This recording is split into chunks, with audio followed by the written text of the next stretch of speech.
This part of New Zealand is absolutely stunning. Central Otago, it's a world of flavour. Ranfurly, Naseby, the Maniatoto. It is truly beautiful. I just love it down here, and I'm heading to meet a farmer who is changing the way in agriculture, and it's paying exceptional results. Situated in this stunning high country, Shortland Station has been in the family since 1946. My gosh, David, this place is absolutely incredible. This is why it's called the Big Sky Country. For David, Provenance lamb is all about the soil. He has a biological farming approach that works on the soil's microbiome that keep the nutrients in the soil available to the plants. Yes, we've got to go away from the beauty and look at the beauty of the soil, and that's where the nutrients come from for the taste of the Provenance lamb. So it's how we tend those soils is a critical point. Keeping the chemicals out of the system. Yeah. And getting the root structure deep so all the nutrients come right out of the soil. Why I developed Provenance lamb, because it had a very subtle, better taste than any other lamb we tend to be using. There is a breeding program behind as well. Yes. Using a crossbred sheep or of a Texel Perindale base. Not about the breed of sheep, it's about the conformation of the sheep. So the better the conformation, the better muscle structures, the better meat to bone ratios. So you got a spade in your hand there? Yep, I'm going to give it to you to dig a hole and find out what's happening in these soils. Great. I've gone too deep. No. What? Come on, mate. Bloody chef on a shovel. Right, what do we see? We're seeing roots. The roots coming right down. Deep, look at that. In the old chemical fertiliser days, put the chemical fertiliser on top, the roots didn't have to go down to reach it, and it wasn't bringing up the nutrients out of the soil. Wow. So we changed the system to get the biology operating that pushed the roots down into the soil. Here's the roots right down on the base here now. Wow. And that's putting the carbon back in the soil. Yeah. Essentially, you're training the grass to go deeper, basically. Yeah, but utilising nature. Like, nature's designed the grass to go deep.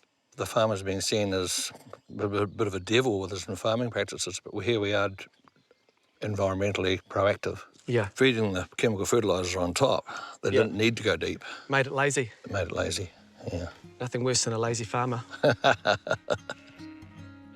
So your occupation is not a lamb farmer, you're a grass grower. Well, you don't have lambs without grass.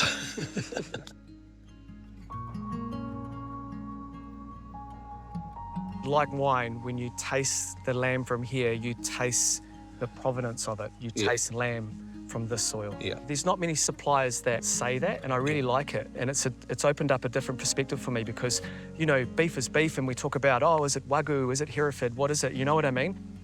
But we never talk about beef or lamb coming from a certain terroir, tasting different from, you know, 100 kilometres that way. So I think that's a really interesting angle for us to talk about to our guests. Yes, yeah. So this is your legacy, eh? Oh, in a way, yeah. David is indeed leaving a legacy behind and is driven to leave his land in the best condition possible. My favourite part, I can smell the barbecue. And on the tools is Provenance Lamb Ambassador Michael Coughlan. Hello, Michael. We meet again. How you going, Ben?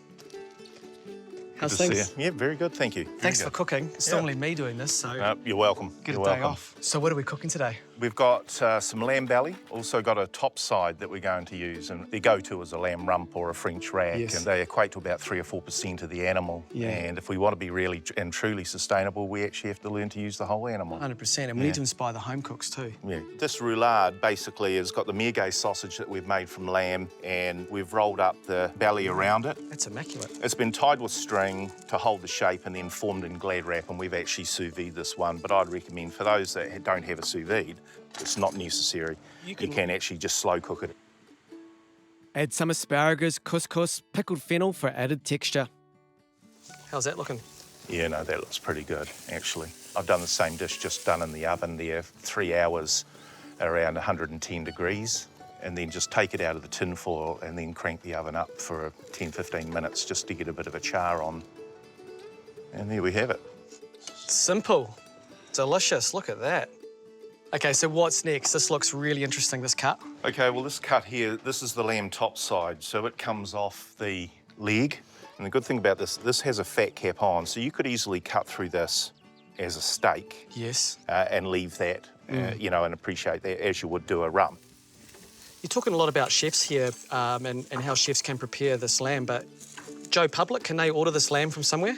Yeah, we pretty much don't have a middleman. We are it, so you can go directly to our website. Yeah. And there is a That's shopping amazing. page on the website that allows you to purchase these cuts, including the top side. Their ethos is they want people to come to them so they can see the story and the origins of their lamb. And to me, that's what it's all about. Got a wee bit of kimchi that we're going to mix in with these. Ooh, baby. This is zucchini kimchi that I make. So, Oh, wow, zucchini kimchi. yeah, Mate, that's gold. it is. It's got incredible flavour. This will act as the dressing. It's got a little bit of kick to it. Yum.